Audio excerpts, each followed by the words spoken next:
Mesdames et messieurs, bonjour, merci de prendre place. Nous allons démarrer dans quelques instants.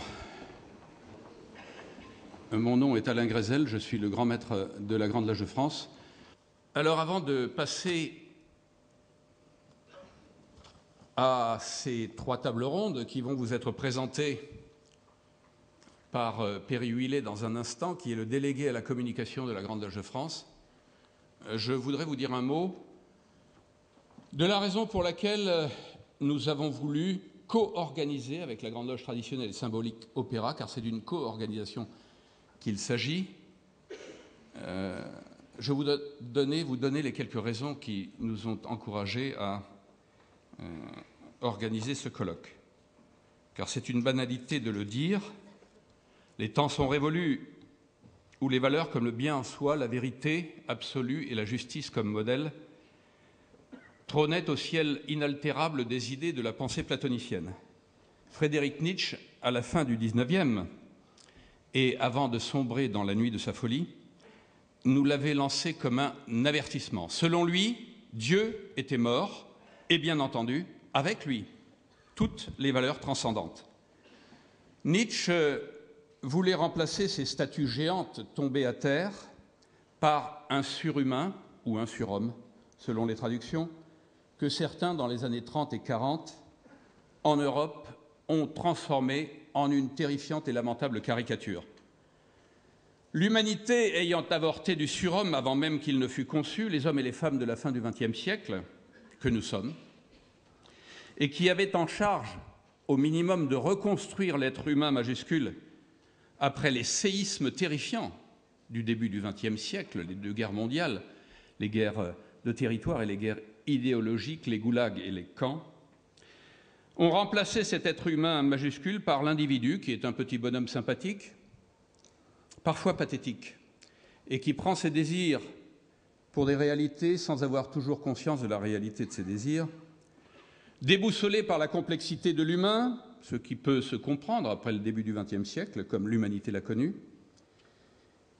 et qui aboutit par ses inconséquences et ses éruptions éthiques, qui sont souvent passagères, qui sont généralement soignées par du Prozac ou par un bon repas, devant le journal de 20 heures, et qui aboutit à une vaste opération de neutralisation et de banalisation des valeurs, placées depuis longtemps sous perfusion, et qui, n'ayant depuis longtemps plus aucun fondement autre que le relatif, Max Weber l'a bien montré, qui parle de nos sociétés désenchantées, se rejoignent parfois dans la nullité objective et revendiquée. Nullité pourquoi ? Eh bien, je ne sais pas si le paradoxe est logique ou mathématique, mais nullité pourquoi ? Parce que lorsque tout est égal à tout, c'est alors que rien ne vaut plus rien, et que toutes les valeurs se valent. Or, nous le savons bien, toutes les valeurs ne se valent pas, et nous allons le dire, et nous allons y réfléchir ensemble.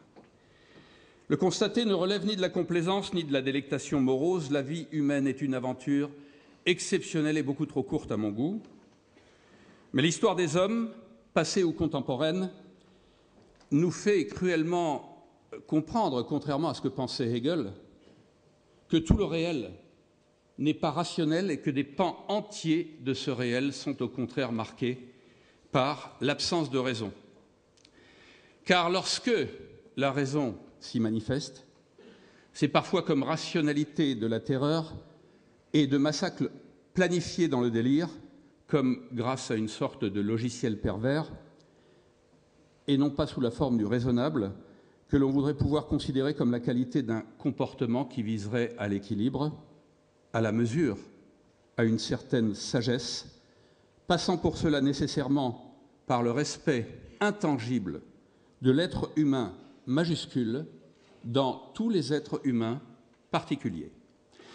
Alors on pourrait céder à la fatigue, au désenchantement, au nihilisme distingué. Ce n'est pas un projet de franc-maçon. Car il s'agit de dire oui à la vie, à son insondable richesse et à la possibilité qu'elle donne d'optimiser les capacités créatrices de chacun de s'affronter à l'espace qu'elle permet d'ouvrir pour se créer et pour créer, pour se construire et pour construire, suivant en cela l'invitation qui est lancée aux francs-maçons à la fin des tenues, d'aller poursuivre ou achever au dehors l'œuvre commencée dans le temple. Ce n'est pas un oui d'approbation, ce n'est pas l'amor fati de Nietzsche, ce n'est pas un oui d'approbation ou d'acquiescement au monde et à ce qu'il nous impose parfois tous les jours, d'atroce, d'inacceptable, d'intolérable. C'est un oui, en revanche, de consentement lucide, d'adhésion déterminée, d'assentiment énergique à la vie elle-même et à l'aventure qu'elle permet de vivre sur des chemins toujours ouverts. Cet assentiment passe pour nous qui sommes maçons par l'engagement initiatique.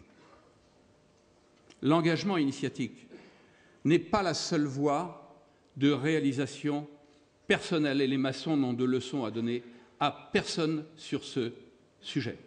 Il y a d'autres voies de réalisation. Il y a d'autres voies de réalisation personnelle.